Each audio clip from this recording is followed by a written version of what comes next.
Okay. Oh, sure. All right. So That's fine. once more, thank you very much for accepting this invitation. Can you hear me? Be with you. Yeah, can you hear me? I can. My internet connection is always. Yes. Yeah, Can there you is hear some me? signal issue on, I think, on the internet.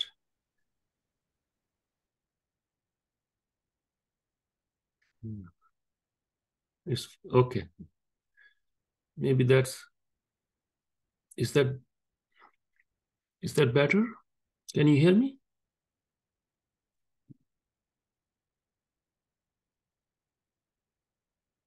Let's see. Can you hear me? Yes, I can hear you now, and I think the signal is back.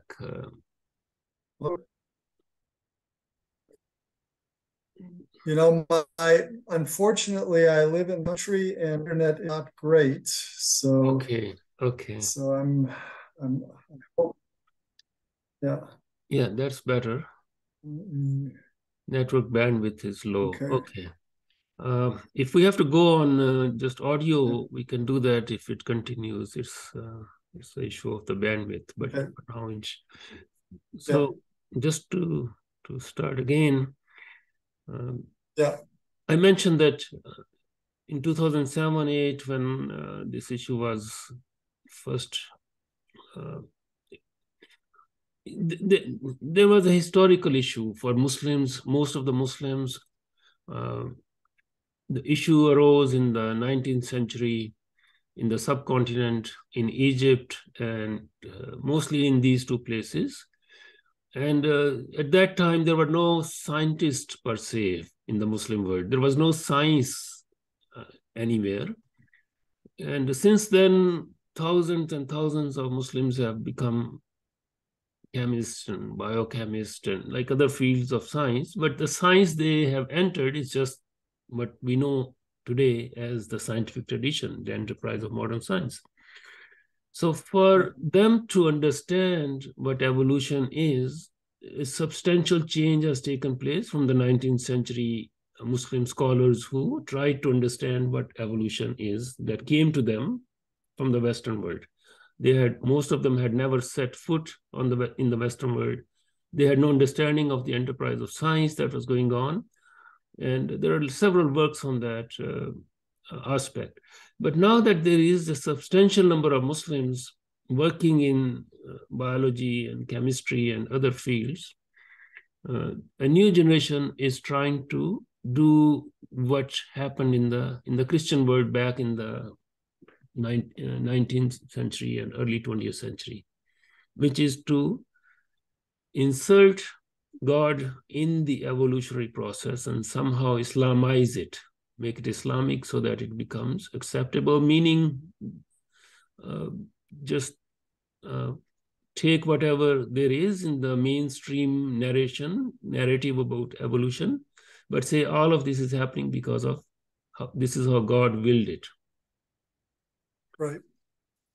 Now, your work and the work of the intelligent design movement in general, obviously, is fundamental to the scientific refutation of evolution from within the fields of science and philosophy.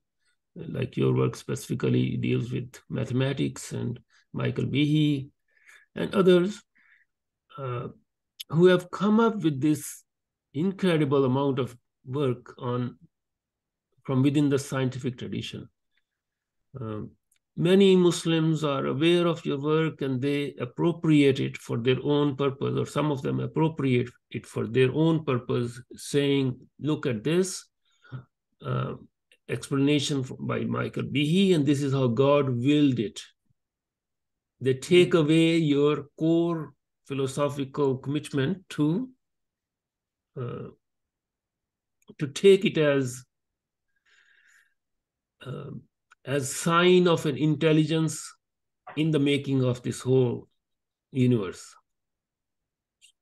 You see what I'm saying? It's kind of difficult to explain it in the sense of how they take away the spirit of it, but keep the body. In other words, well, are you saying? Yeah, go ahead. Right. Well, are you saying that these are trying to take a Darwinian theory and then use some of our concepts, but try to still assimilate it to a naturalistic worldview? Or are they actually trying to do intelligent design and do a kind of merger with evolution? I mean, usually when I think of evolution, I mean, it can be a weasel word, so it can mean many things. You know, it can be a claim about the history of life. It can be a claim about a direction to the evolutionary process. But I think principally where my colleagues in the intelligent design movement have gone after it is for claiming that it is a brute, purely naturalistic process that is able to create all of biological complexity and diversity, and that process does not need any guiding intelligence. So I think that it can, natural selection is a designer substitute. It can do all this heavy lifting in biology.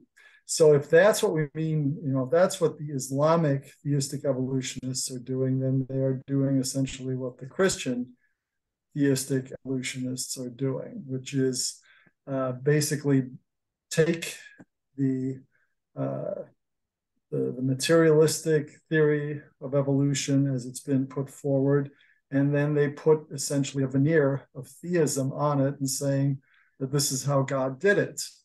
But once God or a designer or some sort of teleology or purposiveness gets into the evolutionary process, then, and in a substantive way, in an empirically meaningful way, then I think then we're no longer talking theistic evolution. And in fact, all the materialistic evolutionists and the theistic evolutionists who think that Darwin basically got it right and that's how God did it, those camps, they're not going to be happy. So you have a group, for instance, within the Christian world called Biologos, and they are theistic evolutionists. Francis Collins was one of the founders of it, but to this day, they put forward a view that a materialistic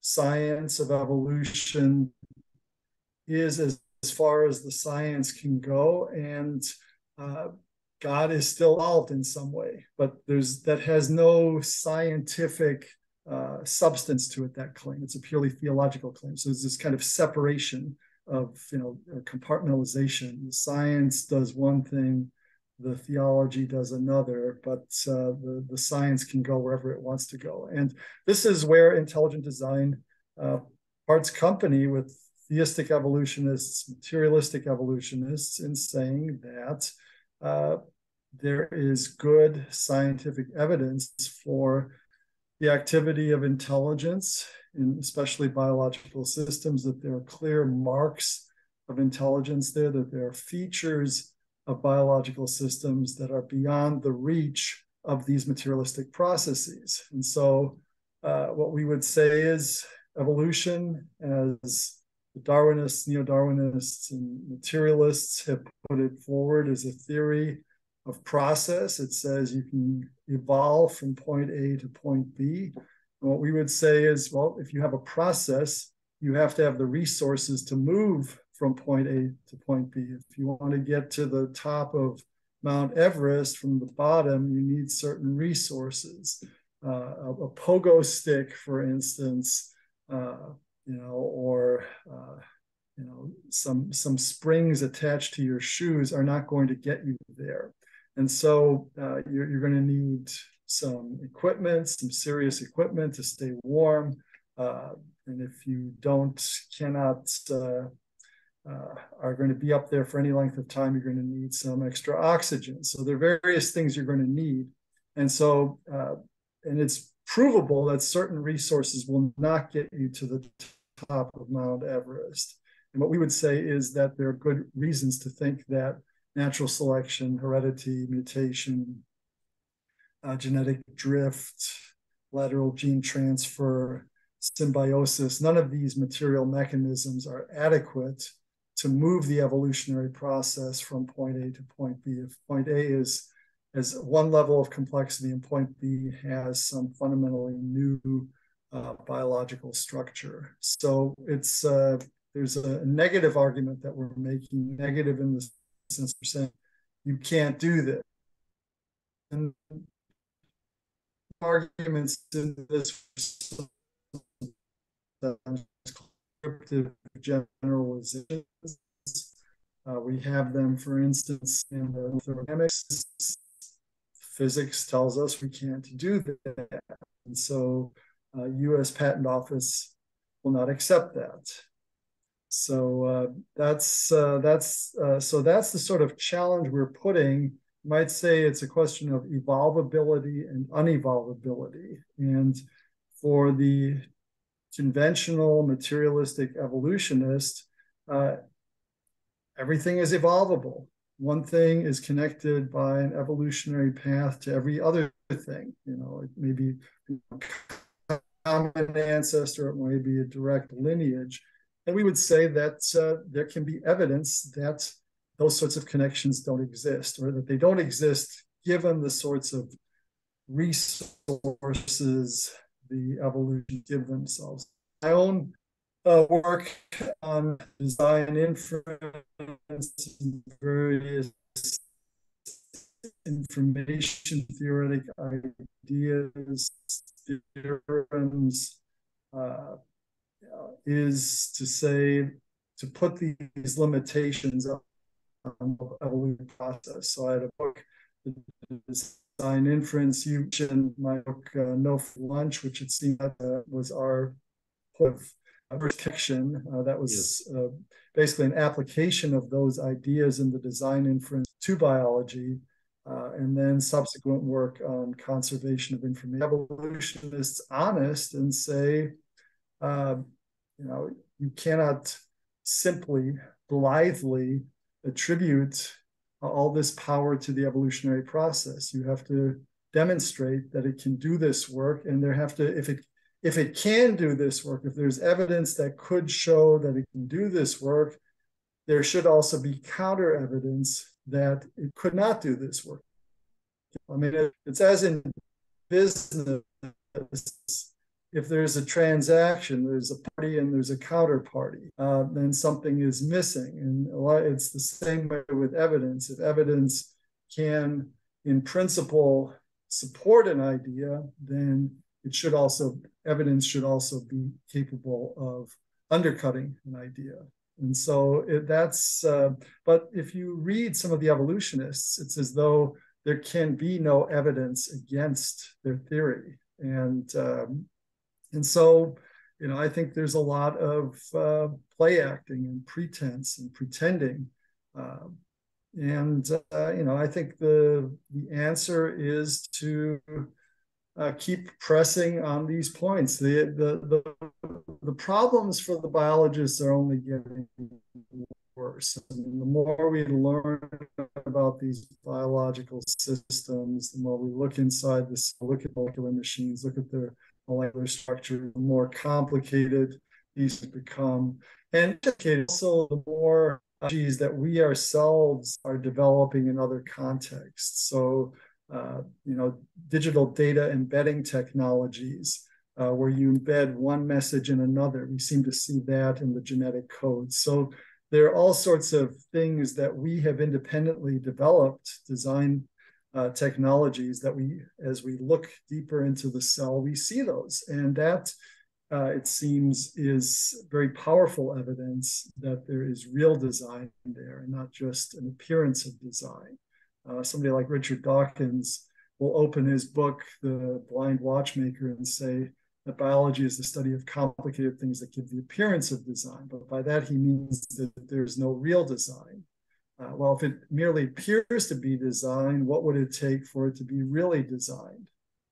And so I think we are holding people's feet to the fire, and I would say, it's, you're in Canada, I'm in the US, and it seems that, especially in North America, there's just great resistance to these ideas of intelligent design. But if you look across the globe, there are places where there's greater openness to these ideas. I believe in Brazil, there's been tremendous openness where the universities invite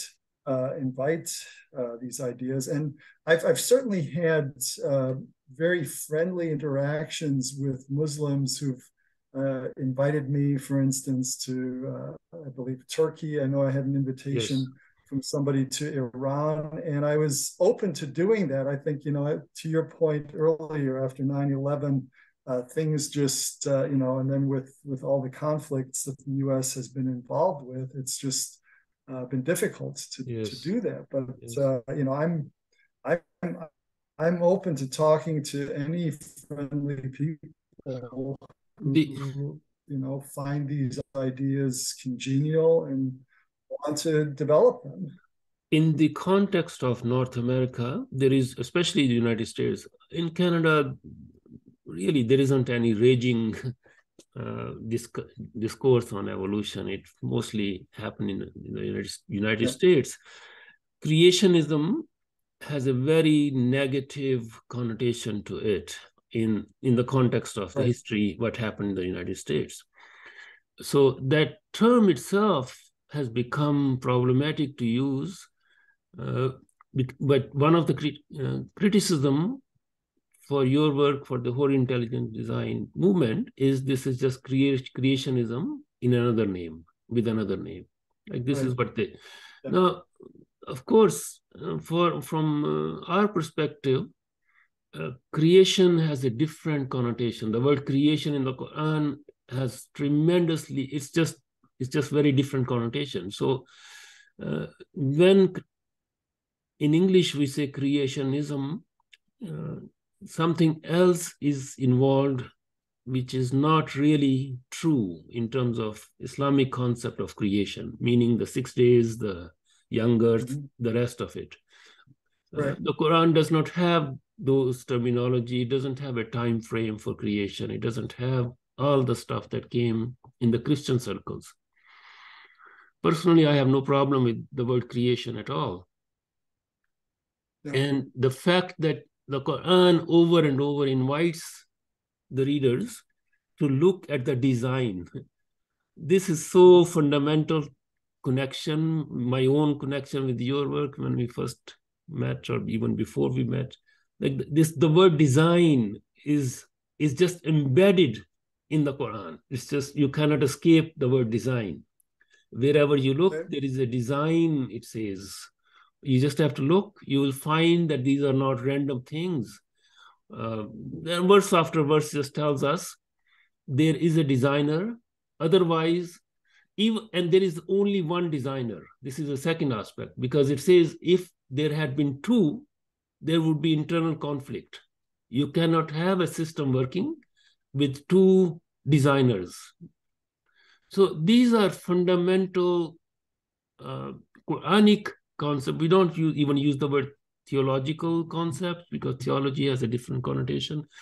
We are talking about a plain text that has remained stable over the course of its history of 1400 years. It has its own system of interpretation. And within that system of interpretation, over these 14 centuries, there has always been this understanding that there is a design. Like we have scholars writing about design in the 8th century, in the 9th century. Imam Ghazali wrote a tremendous amount of works just pointing to the design. He gives the example of the honeybee. He takes up the cell, individual cell of the honeybee, and says, why is this hexagonal? Why is this not a square, not a circle, not a triangle? He goes through all the possible combinations and comes up with this incredible logical conclusion that had it been circular, circles won't stack to give us a stable overall beehive. There would be gaps. And he says, well, circles do stack properly without leaving any gap, but have you not looked at the shape of the bee itself? It would be incredibly difficult for the bee to put honey in that right angle corner. It wouldn't be economical for the bee to use a square cell of the beehive. Same thing with triangles, same thing with every other shape. And he concludes, hexagon is the only geometrical structure that provides the maximum space for storing honey with the least amount of beeswax and provides maximum stability. He died in 1111. This is just one example of tremendous number of observational, logical, philosophical ideas not really embedded in any kind of theological consideration. And he says this, obviously he's not saying this could not have evolved, but if we use those arguments, the bees would have to have lots of international conferences and experimentations to come up with that kind of structure. Yeah. At the precise angle of 190.7, like the angle at which these hexagons stack in a beehive. Of course, Darwin had a different explanation for it, that this just evolved. This hexagon, he gives the example of the hexagon, he gives the example of the honeybee. And no one has ever come up after Darwin to give us any other explanation other than the design argument. In this is just one. But obviously, those Muslim scholars and scientists did not have the tools that we have now. And what has been achieved by experimental science, like I'm especially thinking of Michael Behe's work, for example, these are incredible resources and proofs of the existence of a design and hence a designer. Mm-hmm. Why is intelligent design movement not interested in affirming the designer and only focuses on design?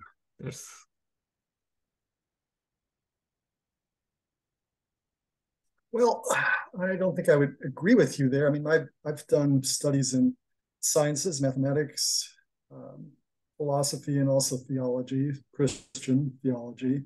But I wrote a book, Intelligent Design: The Bridge Between Science and Theology. So I see intelligent design as really three things. I think at the base level, it is a scientific program looking for evidence of intelligence in the world. But I think it's also a way of understanding divine action, what the divine does in the world, and how the divine makes the divine evident. So marks of intelligence that God has placed in the world. Right. And then I think it's also a way of thinking philosophically about science, about types of processes that are in the world. So part of philosophy of science. And I think it can also be viewed as a form of cultural engagement, because materialism is so entrenched in Western society. So it provides a challenge. I mean, there's an if-then conditional that's relevant here. And it's not if design, then materialism. It's if evolution, then materialism. It's if materialism, then evolution has to be true.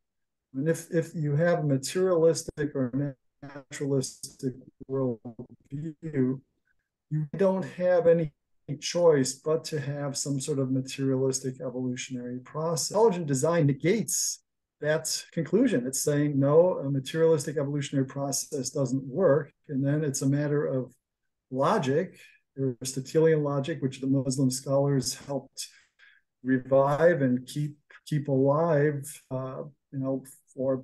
which Western scholars then were able to run with finally. But but if A, then B, not B, therefore not A. So if materialism is true, then you have to have a materialistic theory of evolution. But a materialistic theory of evolution cannot be true, because intelligent design shows that it's fundamentally flawed. Therefore, materialism is false. And I think that's the sort of logic that that so many Western intellectuals feel the force of that. And that's why they simply cannot permit intelligent design, because it's not just that evolution is under challenge, it's a whole materialistic way of looking at the world. Right. And that doesn't get you a creator necessarily. I mean, I'm a Christian. I believe that God is the designer behind the world. I don't think you have too many options once you do have real design in nature. I mean, you've got the transcendent creator God, as in Islam and Christianity, but then you can also have, there are pantheistic approaches where the purposes, the forces, guiding forces are built into the world in a fundamental way. It's not that you have a creation that's in some way separate from the creator. And there can be other ways of trying to make sense out of a non-materialistic form of evolution. So I've always said that I see intelligent design as friendly to theism, but it doesn't matter. And I was even in touch with a philosopher at NYU, but he does allow for some sort of teleology built into nature. And so he is at odds. I mean, he praised Stephen Meyer's book, one of his books, and got a lot of heat from the materialistic philosophers. But he sees some sort of fundamental purposiveness in the world, even though he is not a theist. So I think we have a broad audience for these ideas, I think they will. I believe ultimately they will win the day because they're true, and I think we believe as believers in God that God is the God of truth, and that God's truth will ultimately prevail. The thing is, in the here and now, can be a lot of deception. So in my own view, it's more in my own practices, it's just keep developing these ideas, keep pushing ahead.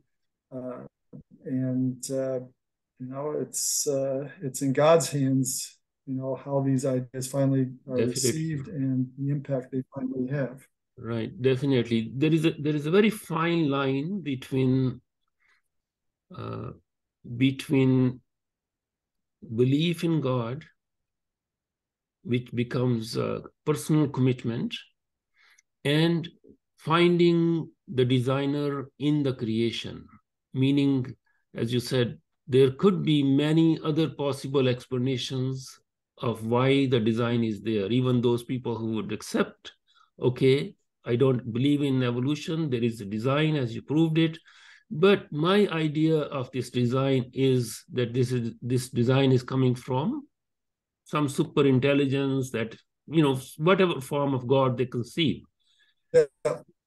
So the tent becomes bigger. There obviously there are various religious traditions within the so-called monotheistic three religions. We have a very specific form of God. We have differences within those traditions are there, but overall there is this idea of the presence of God, not just in the history, but also continuity. Intelligence can be discovered in the past, but it's also what is the situation, what is the current situation? Did the God just plan everything intelligently and leave it? No, our belief and also observation is that no, it's not a one-time clock that was made, but it's very functioning even to this day, at this very moment, requires the continuous presence of God in the processes that we are seeing.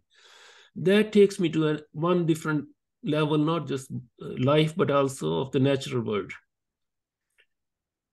We have in the Quran, for instance,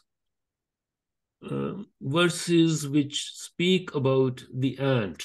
The ants, Solomon's alayhi salam, his army comes and the ants say, hide, hide. They are going to trample over you. There is a hoopoe who is working for the prophet. There is this ayah about the hymns of the mountains, about the rain not coming without the permission of God to whatever place it comes. Like the presence of God, in continuous presence of God in the here and now, not just in the past.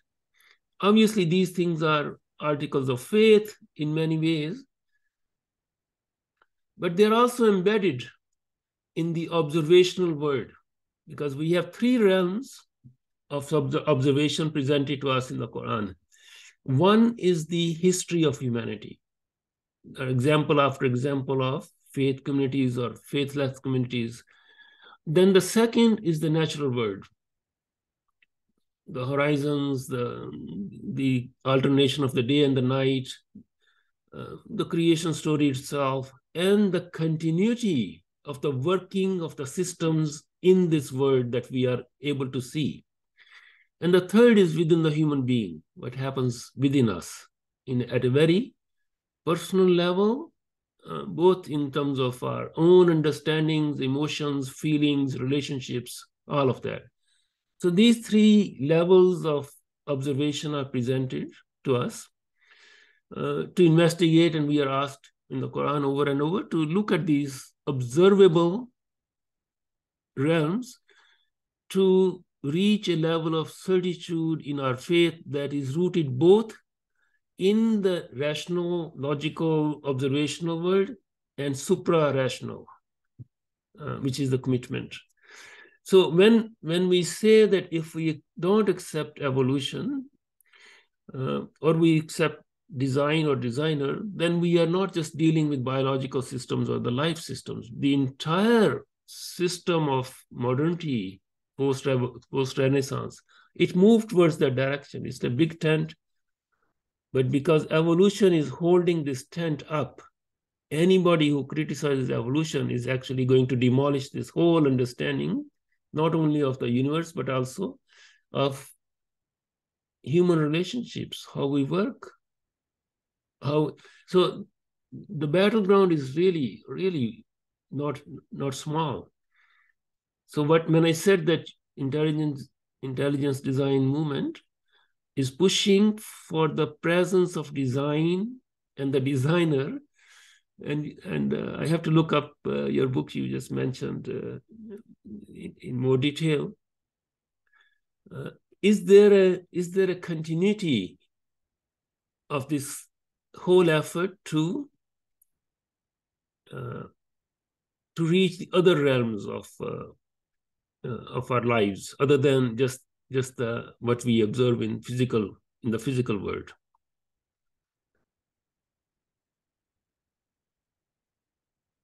I think you're mute. You're mute, Bill. It just got muted. Okay, sorry. Yes. Yeah, so within my faith tradition, there's a fundamental distinction between God acting in redemption and God acting in the physical world. And so, if you will, general revelation, special revelation, God reveals himself in the world, and then also in our lives. And so I think, to your point, I think there's the world, but you mentioned history, and then also the person, and then that person acts in history. And that history is a history in which God acts redemptively to draw us to himself. So, it seems to me that design, once you reflect on God, then I think you are forced to a view of creation, and creation without the ism, so no young earth creationism, but just that God is the creator. Right. And that, and that is absolutely right. But then, simply a doctrine of creation, I think, only takes you so far. Then you still need the personal aspect of it. What is God doing in individual lives? How is God to himself?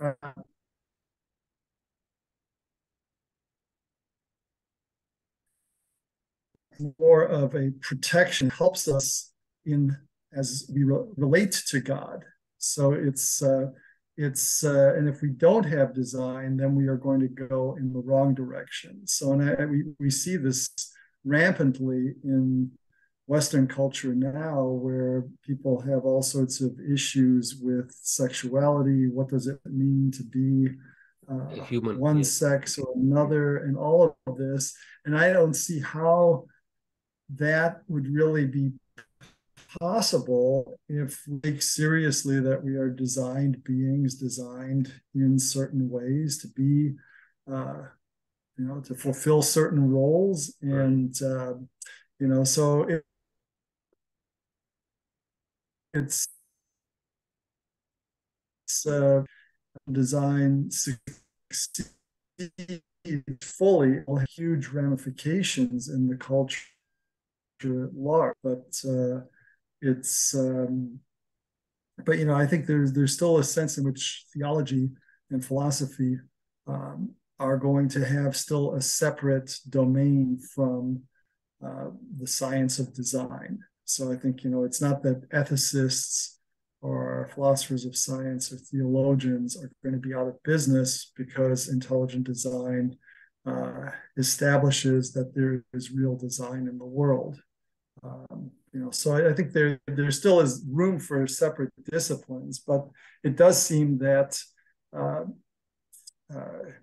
many disciplines are going to be affected by intelligent design, just as many have been affected by evolutionary theory. And I remember reading this one book by Stephen Jay Gould, where he said, ever since Darwin, we know that we were not created in the image of a benevolent God. Right. And what a huge statement. So this is an implication that he draws from evolutionary theory. You look at the field of evolutionary psychology, where the human person is understood in terms of an evolutionary past, and you see this ramify in all sorts of places. So you'll have people writing diet books that we should have a certain diet, a paleo diet, because our ancestors 100,000 years ago were hunter-gatherers, and this is what they ate, and so we should eat the same. And it's but that's they're assuming an evolutionary past. What's interesting about many of these claims is that there's absolutely no evidence for them. We don't know what people were living 100,000 years ago, what exactly they were doing, how they were subsisting, and what sorts of psychological forces were at work. I think it's pure speculation, it seems to me. But they tell an evolutionary story. It seems that it just evolutionary theory has been hugely influential.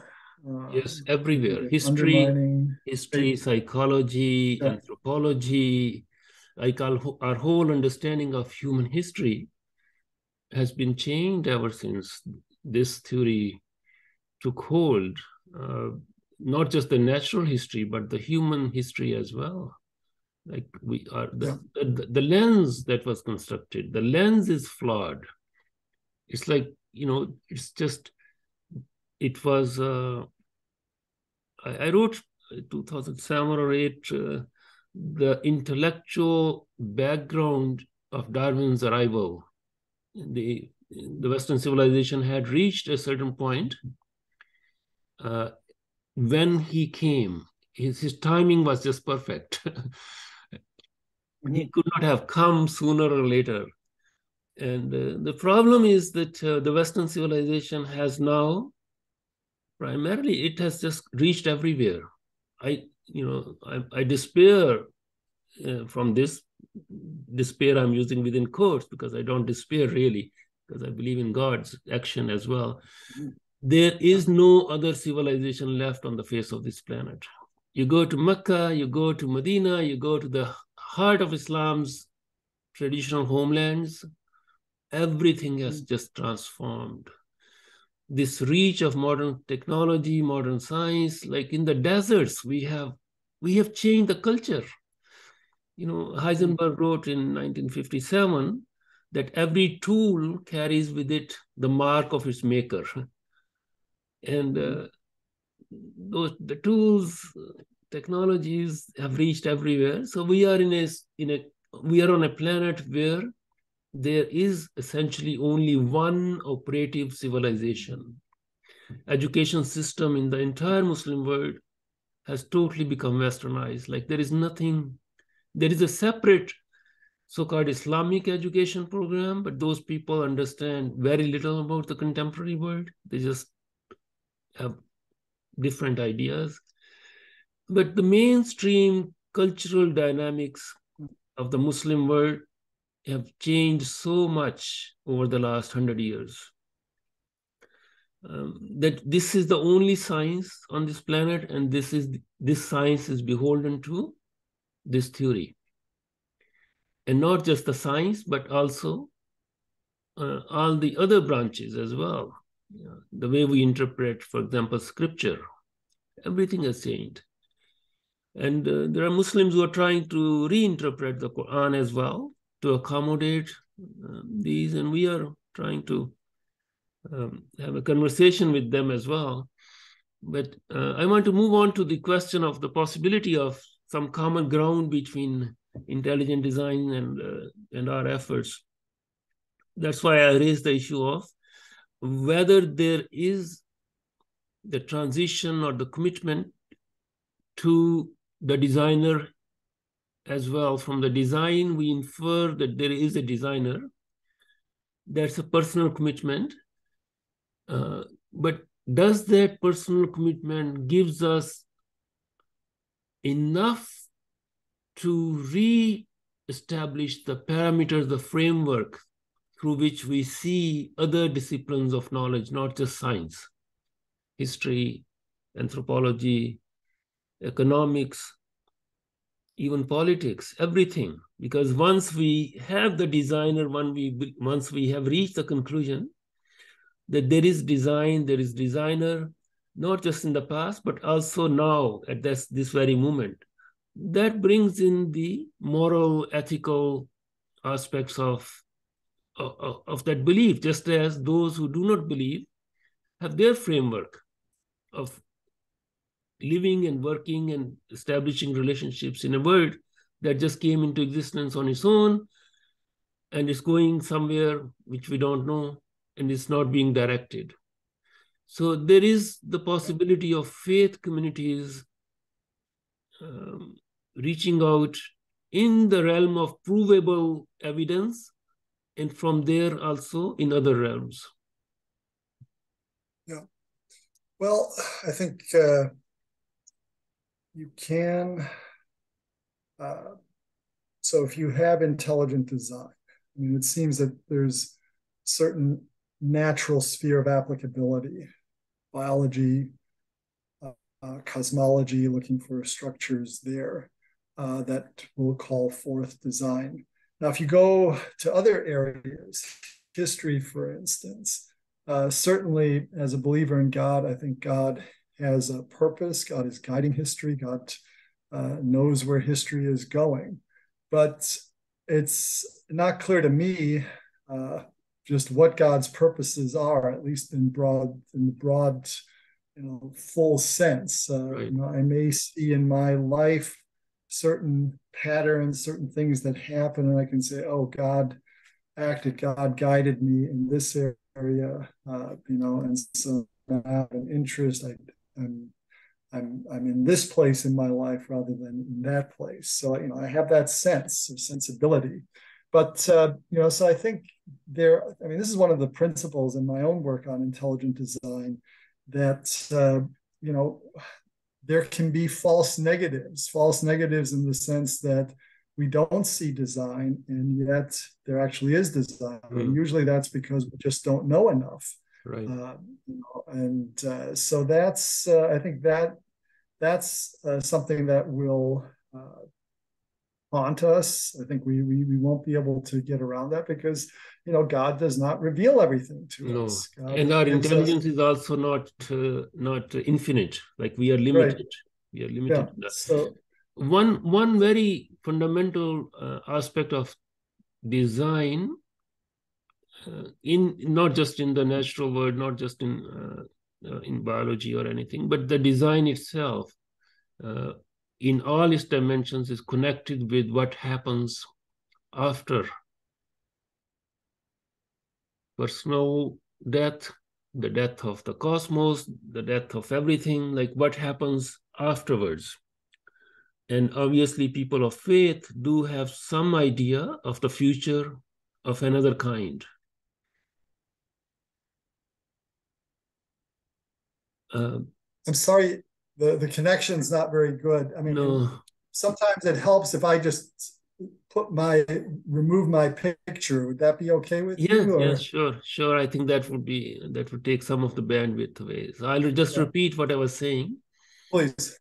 I was saying that the design that is observable in the cosmos, in the biological systems, within the human body, in the beehives, activity, everywhere, um, if that is taken to its logical conclusion, and we say this design is here because someone designed it,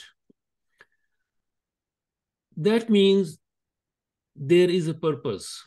No one designs something without a purpose. Everything that is designed has a purpose. What is this purpose? We don't have the intelligence to fully comprehend God's purpose.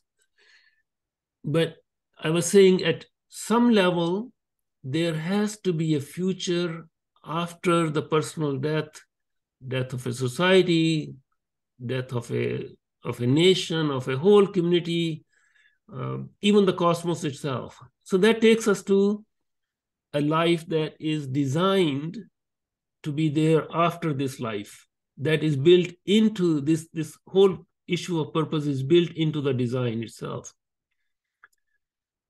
Those who do not believe in the design, and hence the designer, have to construct their own self-constructed futures individually and collectively, and for the whole cosmos as well.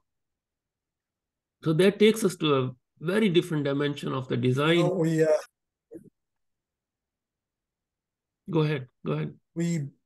yes, unfortunately, I missed about the last 40 seconds because I was still having internet problems. Oh, I hope okay. that removing my image would give us more bandwidth. So if you could just, I'm sorry to make No, repeat. no, no. I was saying that the design, observable design takes us to the designer, and the design cannot be there without a purpose. And the purpose cannot be limited to what uh, what is present or past. There has to be a future for it.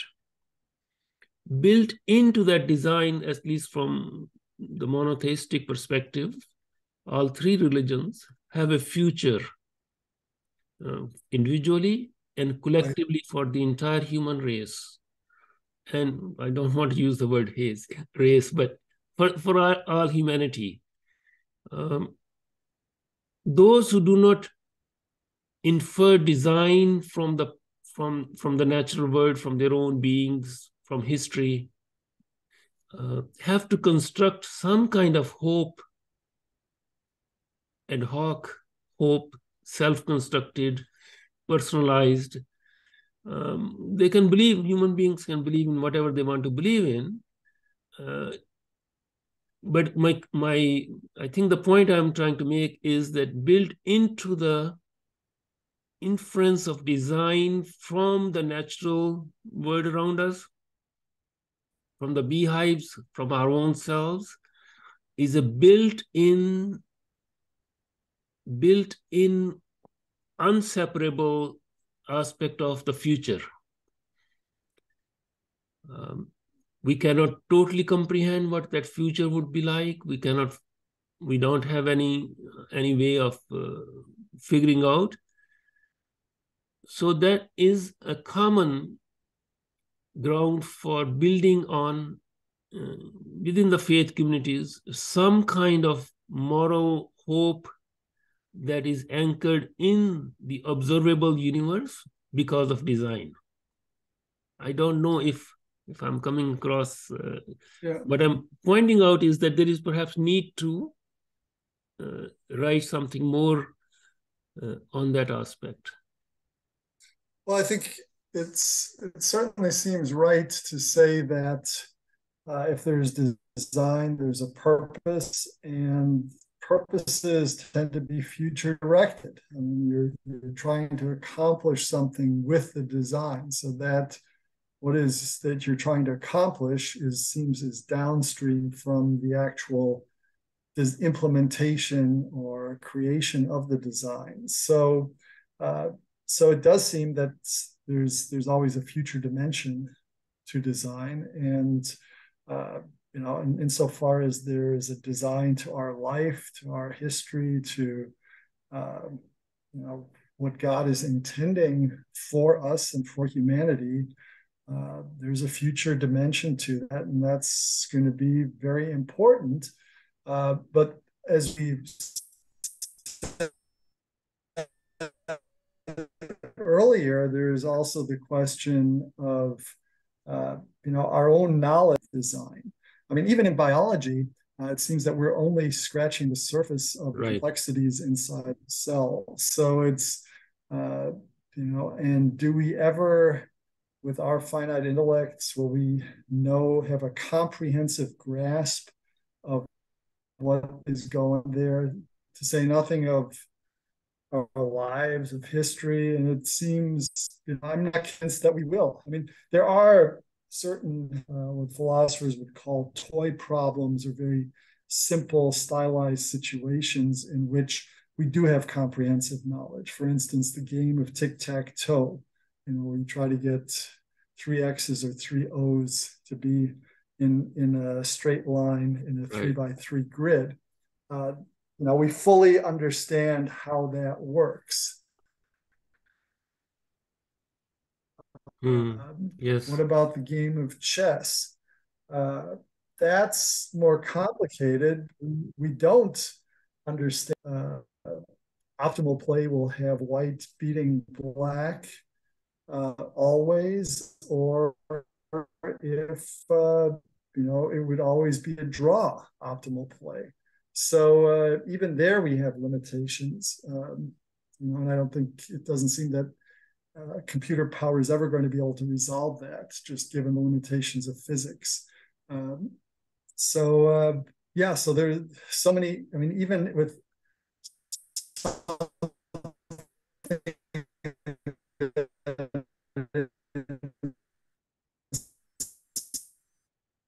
some ways it's simple and stylized, as we don't have comprehensive knowledge. So we do we're 10 to the 80, 90 elementary particles.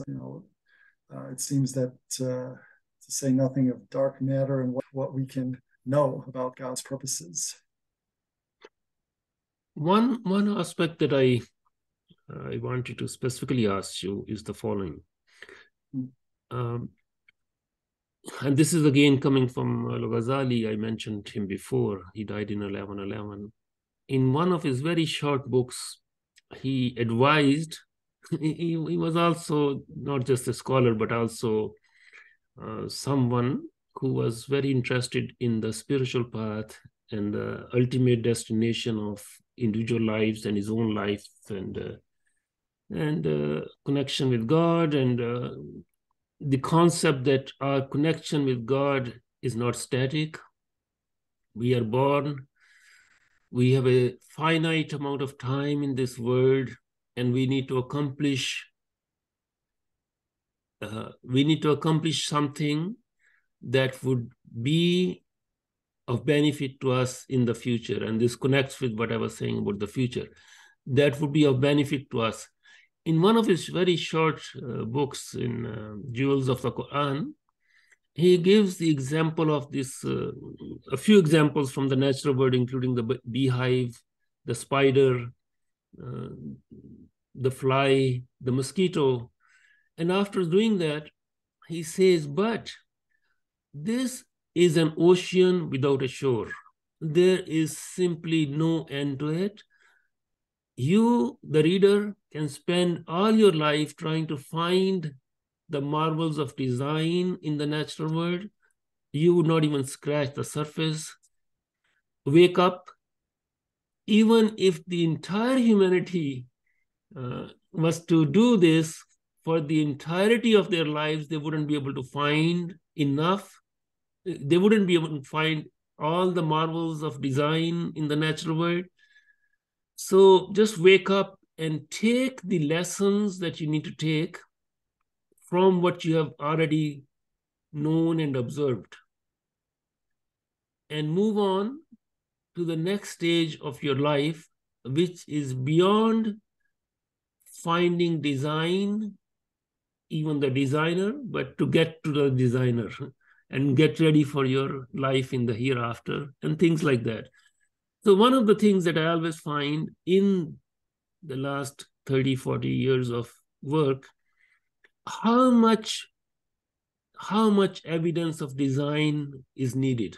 Because individually, these are wonderful discoveries from one system to another system, biological complexity, mathematical complexity, cosmic complexity, all of those things.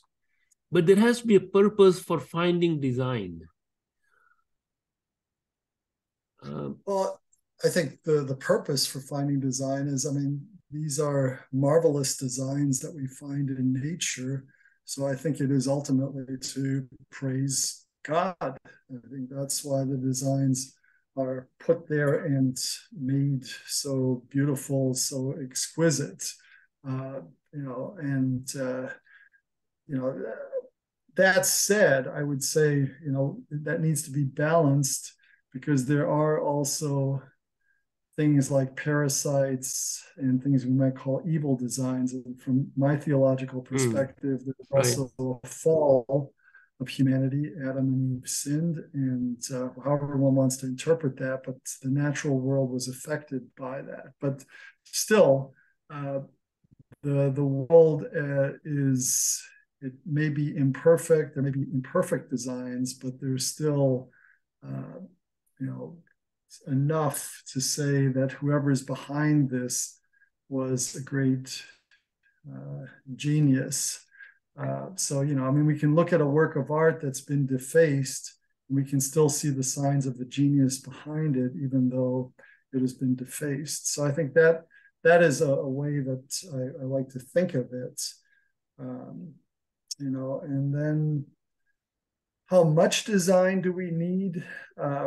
Really, I think all we need is one clear example, at least to refute the Darwinists. Yes. And this is why, I mean, it's not like they say, well, you've made a good point here. All the rest of the stuff, they will, there's what I call a zero concession policy with them. They will concede nothing. There can be no design whatsoever as far as they are concerned. So given that they refuse any design, even one case of clear design. Right. You brought up a very very important issue of the evil. Perhaps we can talk a little bit about it. Maybe we have different. We had. I'm sorry that my internet connection is so poor, but what I was saying is, even if we have one clear case of design, that is enough to refute the materialists.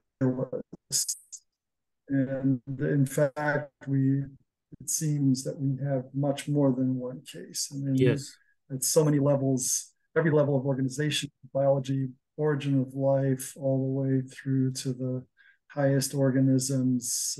And then organisms are organized hierarchically. We have the body, they have tissues. Tissues are composed of cells. The cells have a metabolism and whatnot. You know, you can look at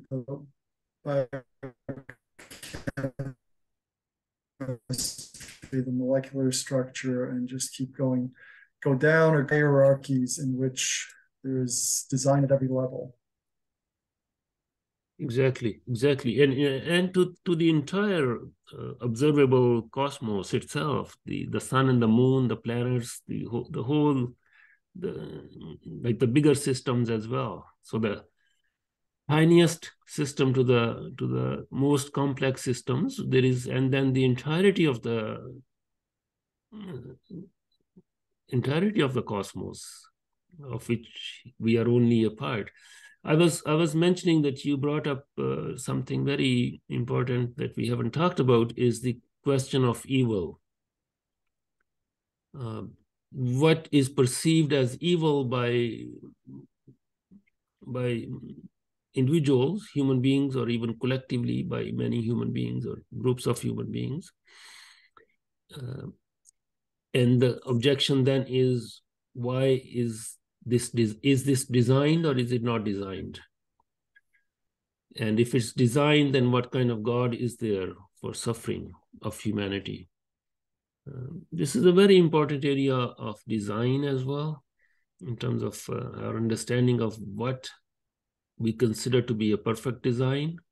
How would you respond to criticism of design in reference to evil, suffering? We just had a huge earthquake in Turkey. Many people come up with this idea of, well, if this earth was designed, why is it so flawed? Obviously, this is not new. Yeah. We have tremendous amount of reflection in our both intellectual and religious tradition in Islam on this idea, on this aspect of what we perceive as suffering. But in reference to design, what are your thoughts on this?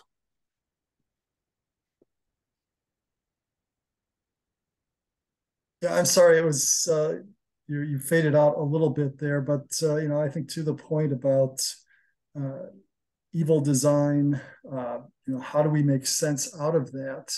We think of parasites,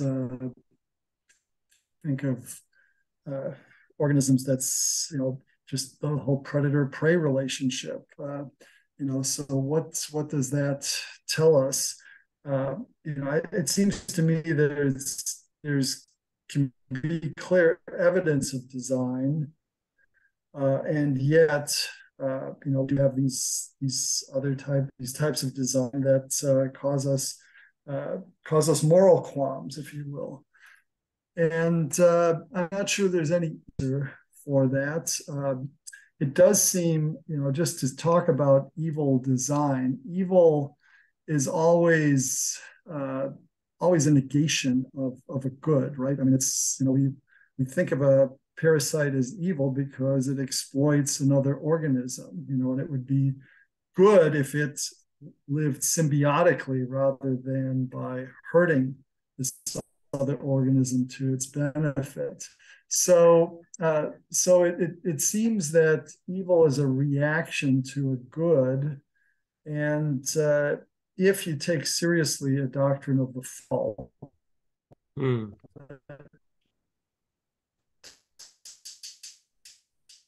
humanity is fallen, we are individually sinful, and if you take seriously corrupted as well, and that, I think, at least starts to get at and see these flawed designs. That often designs are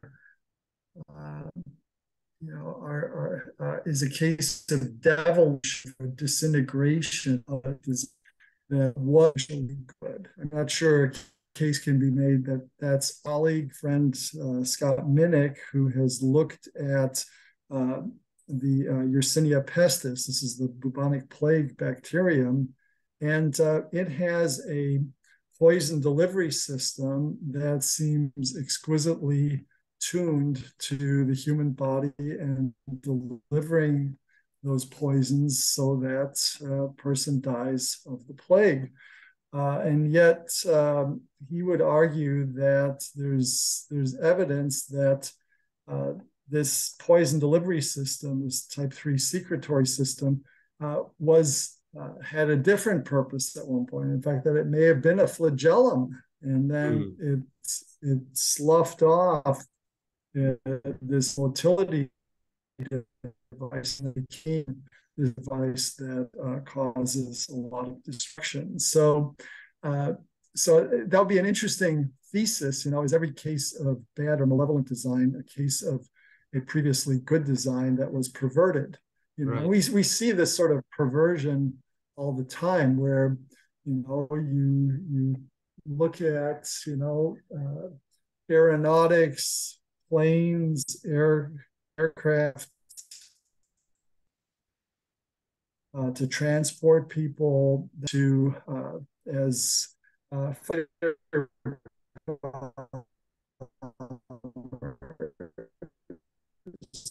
what happens when you turn them into drones.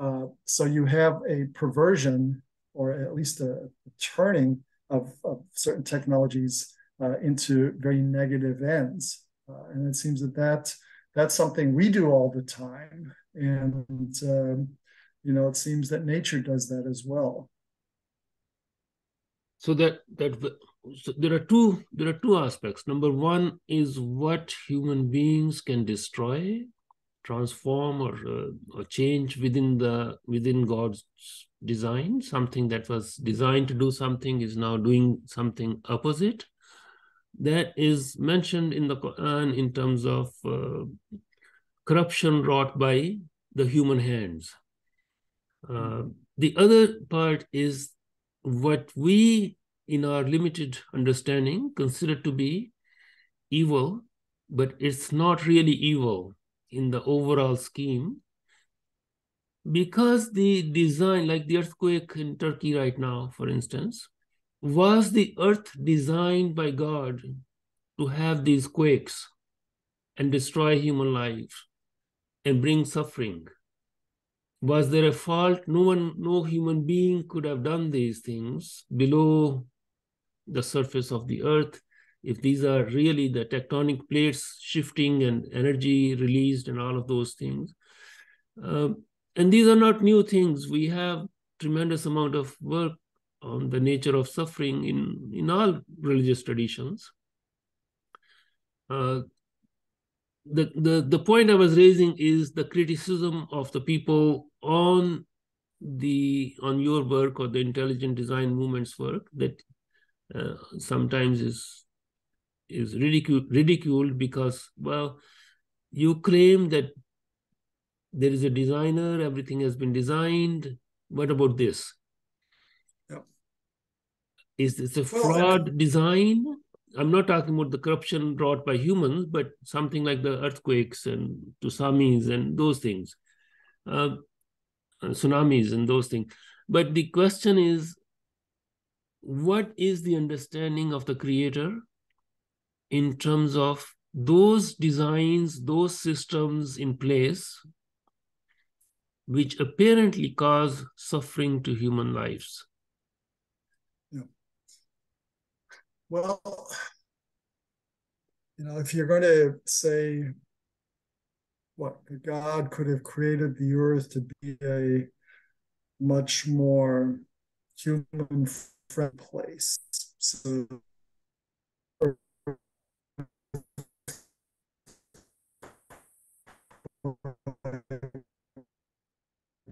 no. Can you just could God have done repeat that? just repeat the last? Sure. It seems to me that, yeah. So sorry. So it's could God have created the earth to be a much friendlier place so that there would be no earthquakes, no tsunamis, no hurricanes, right? These very destructive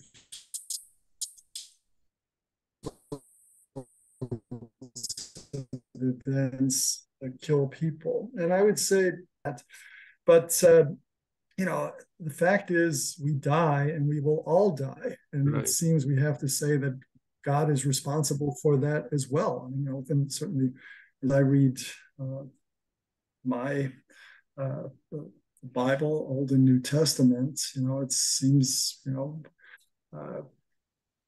humanity was created to live forever, and then there was sin, and that's what brought death. So, Yes. so there's responsibility, there's complicity, destruction, and so once death is on the scene, then how that death happens. I remember debating Christopher Hitchens, and he was complaining that God kills a lot of people, such as by earthquakes. My response to him was, God kills everybody. I mean, it's in Yes. the end, but there's always a redemptive purpose. I mean, it's why does God let death come? Well, if we're sinful beings, and if we live forever in that sinful state, it's going to mean that the corruption becomes more and more and worse and worse. Right. So this is a way of bringing an end to that, but then also allowing for redemption in an afterlife. Yes. So that's at least how I see it. Again, I'm very much in my own Christian tradition, but that's how I see it. So for me, I mean, the bad design, the evils that happen against the earth that's designed. I believe the earth is designed. I mean, just all the features of earth, such as the water, the temperature, the atmosphere, all these things that are conducive to life. It seems that calls forth design, and yet there are also these destructive patterns that are there. And isn't that also for me, part I of mean, the it's design, though? enough to. Isn't that part of the design itself, that God created individual lives for a limited period of time? He created life and death. A verse in the Quran says, God created life and death so that he can test you, who among you, who does the best work. So even in what we perceive as suffering or life and death situations where death apparently prevails, there's a test of some kind, and that test cannot be conceived. That situation cannot be conceived as a test unless we have an idea and a belief about what happens after we die. So ultimately, it all connects to the question that we were discussing before about the design, including the future in the design itself. Yeah, I mean, I don't think anything takes God unawares. That yes, the destructiveness that we see is at some level God's plan. I mean, it's that may be a hard truth to accept, because we also believe that God is a God of love, but it's a love that has to act redemptively in a world that's fallen, that has in many places turned against God, and so it's complicated. God has a lot of things to keep track of, and I think to your point, suffering, adversity, it seems is part of being in this, or the testing that you were saying, it's part of this life is a test. It's not meant to be a country club. Exactly. I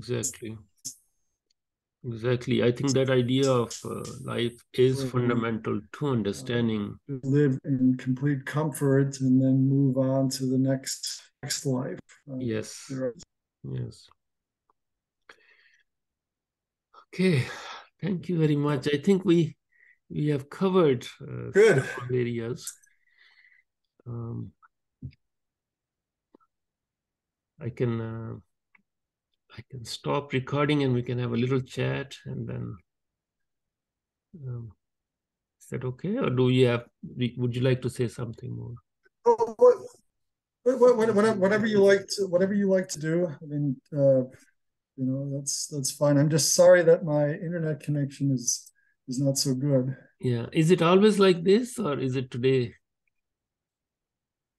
Well, I'm not sure. Maybe it's also just connecting with this Zoom link, Yeah. because I have a company and I have a staff meeting, and sometimes it seems just fine. Especially if I put my take my image off the screen. But Right. somehow, and I think if we ever do this again, I may just need to find a different place. Yeah, I think we should let's just talk a little bit about possibility of some areas of collaborative work. Sure. One of the things that I had mentioned in my write-up was that there is a historical depth to this whole idea of design that we have from our tradition, both the Islamic scientific tradition and as well as theological and philosophical traditions, because this question of design, the question of origin of universe arrived in the Islamic tradition with the translation movement in the 8th century, when Aristotle came to the Greek works came to translate it into Arabic. One of the fundamental solutions that Aristotle found about the beginning of the cosmos was to conceive matter being eternal. Like he just said, if you keep asking questions, where does this come from? Where does this come from? Well, eventually you have to somehow have the matter. And he said matter is eternal. When those works were translated into Arabic, they became the starting point of a huge debate, because now we have two eternals. We have God, who is eternal, and we have matter that is also eternal. And those who opposed it were asked, well, if there was no cosmos at a time and only God existed, the coming into existence of the cosmos means that God changed his mind. Why did he create something at a given time and not before that time? And if you say that this whole cosmos came into existence, it didn't come into existence at a time, it always existed. Matter always existed, it just changed shape at a certain time. Then we have two eternals. So this was a conflict that raged for about 3 centuries. Huge amount of theological reflection, logical, philosophical reflection, ended up in a synthesis of that Ghazali and others put in the 11th century, that resolved for many people, for most people, it resolved the issue of eternity of the world versus its coming into existence at a certain time. And when it came into existence at a certain time, it also came with the end. It is a finite creation. It's a creation for a finite time, and only God knows when that time would be coming to an end. So this question then led to the question of design in the cosmos, in the human being, to the question of evil, the question of moral responsibility, the question of future life. All those things were related. I pointed out in the short text that I sent before that the intelligent design movement is anchored historically as well, because what we are doing now is finding more and more details about the designs which people were unable to find those details. For example, Ghazali talks about the mosquito and how it has been designed to do the tasks it does, how it has the ability to bite, minute details, but we obviously have more tools, more details. However, my feeling is that if we anchor the details that we are finding in the broad outline of the design arguments in history, perhaps there will be more punch, more weight, uh, more convincing power to that. So that's one area that I had mentioned.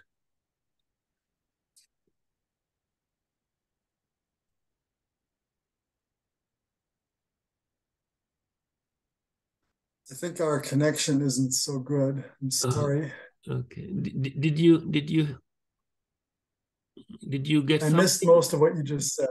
Okay. Okay. So the historical. I got a little bit about the historical, the anchors, and for instance, examining the mosquito, but knowing so much more. Right.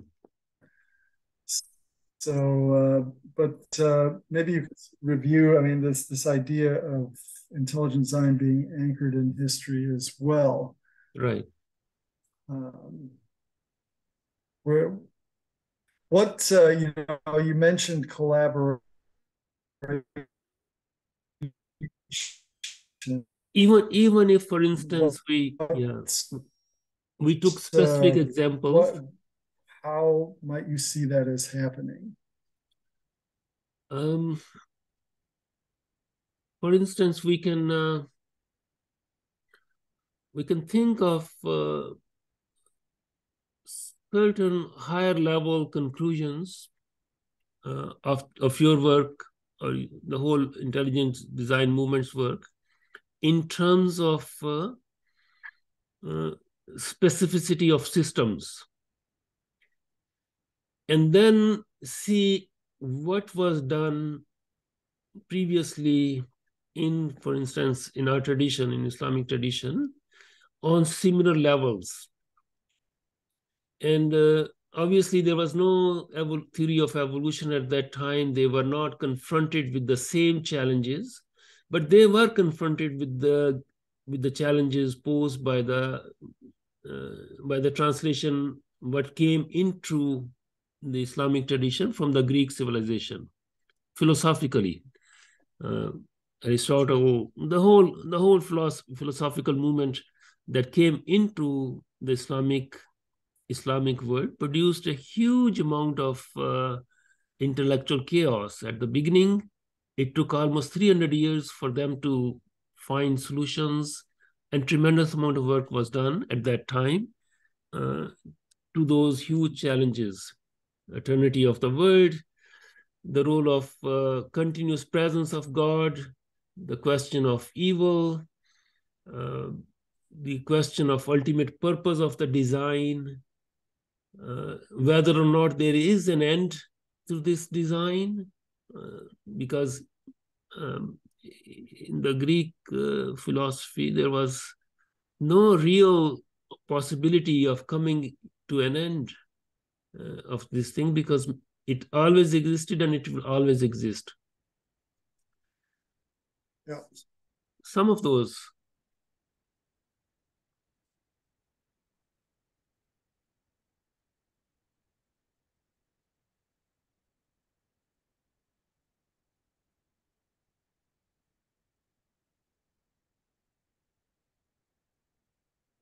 Maybe we can think about more. Yeah. Yeah. So, yes, those are certainly deep theological issues related to design. I'm not sure to what degree proponents of intelligent design within my circle have addressed them. People who come to mind are somebody like William Lane Craig. There was a fellow that I went to school with, actually, J. Wesley Richards, who used to write on these topics, but has shifted focus, to completely different field entirely. But you know, that could be an interesting conference. You know, to have you know, not just cross-disciplinary, but you know, cross-religious Yes. conference in which Christian, perhaps Jewish, perhaps you know, certainly Islamic scholars can all get together and you know, who are committed to the concept of design and the reality of design in nature, in God's purposes, and then try to understand what that means in broad philosophical and theological terms. You know, so revisit some of these.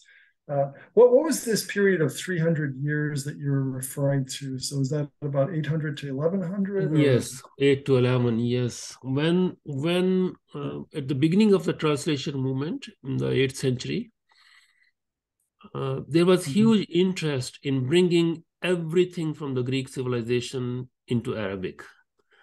So the entirety of philosophical tradition was translated into Arabic, and medical works were translated, astronomical works were translated, the scientific works, the entirety of Greek science was translated.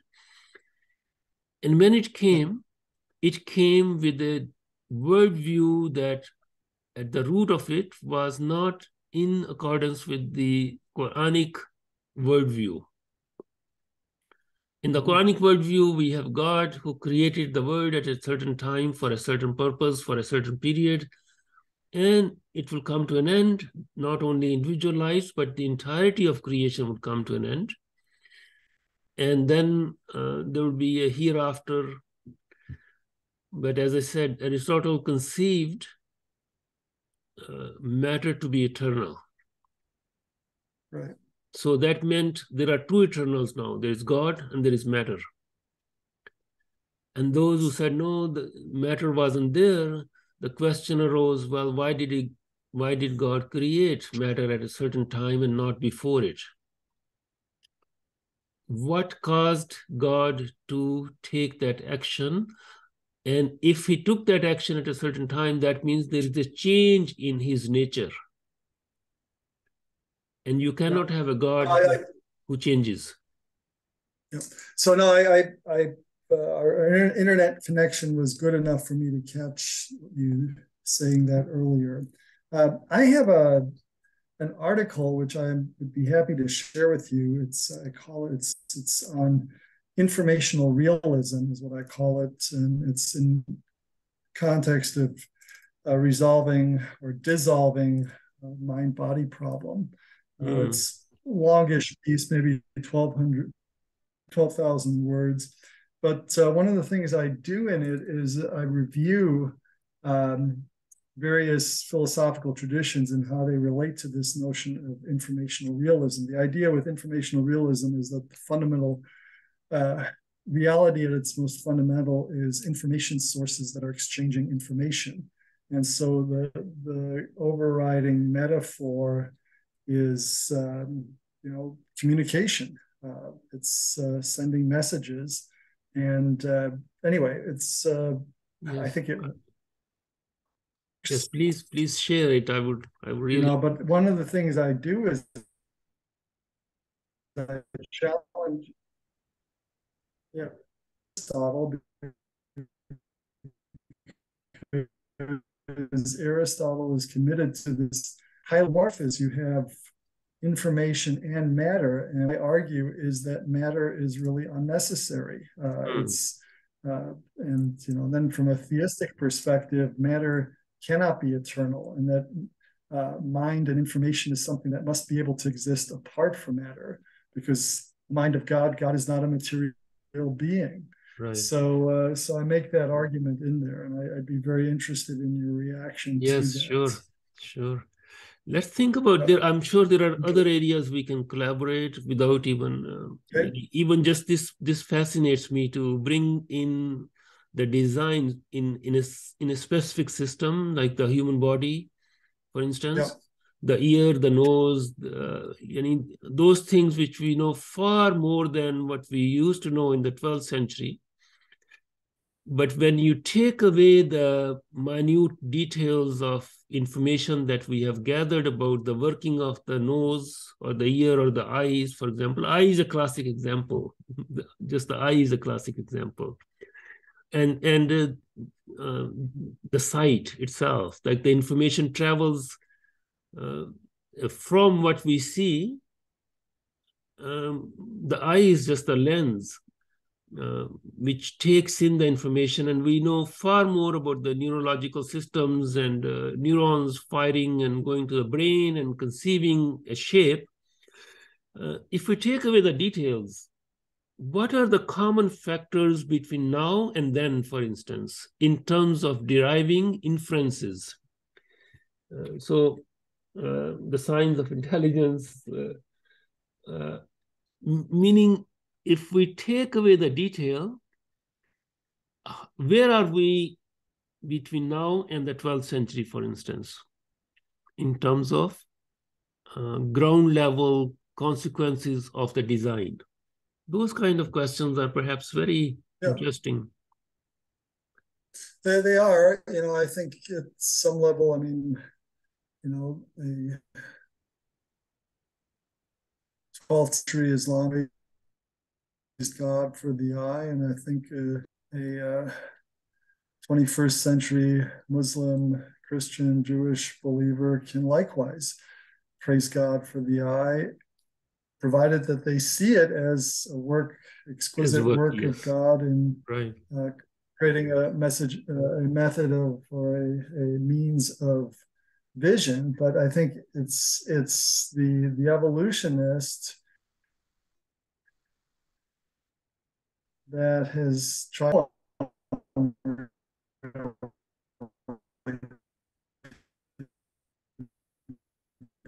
praise. This is just a blind process that produced with forethought. It's just, it had survival value, or it has value, but the value is more value. It's reduction.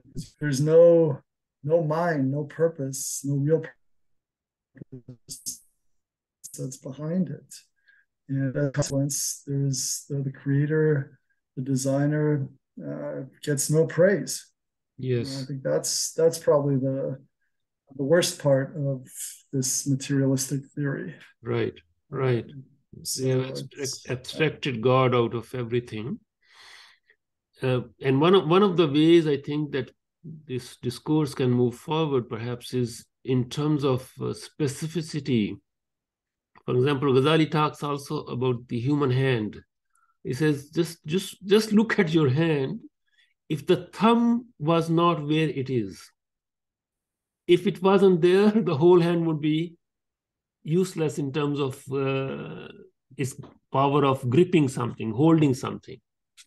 Like these things are, these are such amazing observations.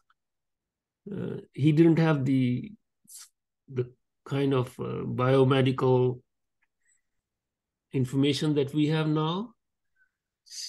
But what does it tell us in terms of the overall design of the hand, what he inferred and what we infer now on the basis of what we know? Yeah. Like somebody comes along and says, no, this was all random. The thumb just arose at this angle.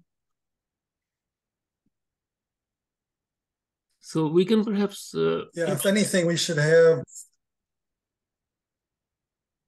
I mean, it seems to me we should have more and more reason to marvel at the designs. I mean, we've learned more, yes.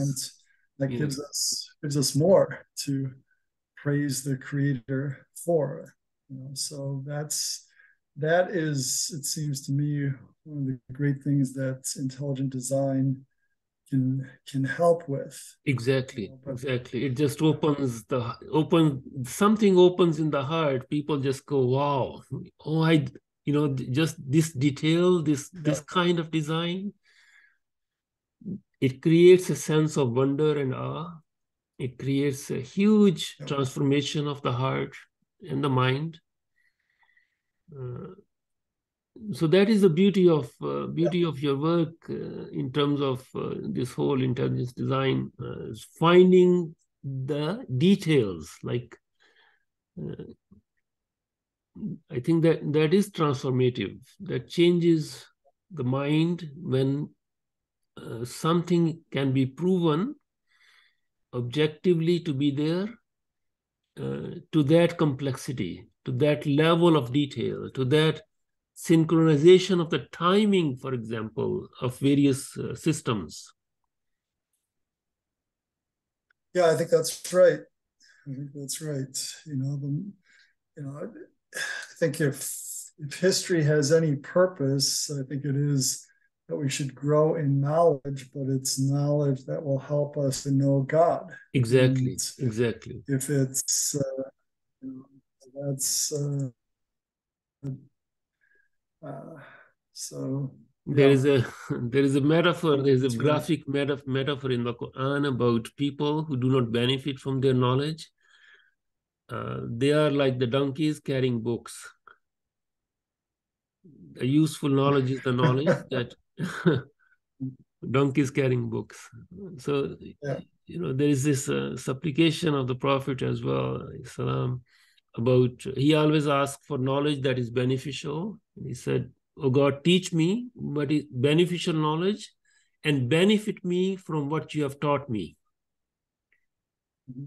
Teach me beneficial knowledge and benefit me from what you have taught. So knowledge has a purpose. Knowledge has a design built into it. Yeah. Very good. Okay, so I think perhaps we give it more thought to the possibility of collaborative work. Sounds great. Okay, I'll send some ideas and I'll have this transcribed, and then we'll go from there, and I look forward to. Yeah, it was such a pleasure. Sounds great. Yes, thank you very much. Thank you. So, and I will send you. Thank you. Yes. Bye-bye. Bye. Bye. See you. Yeah.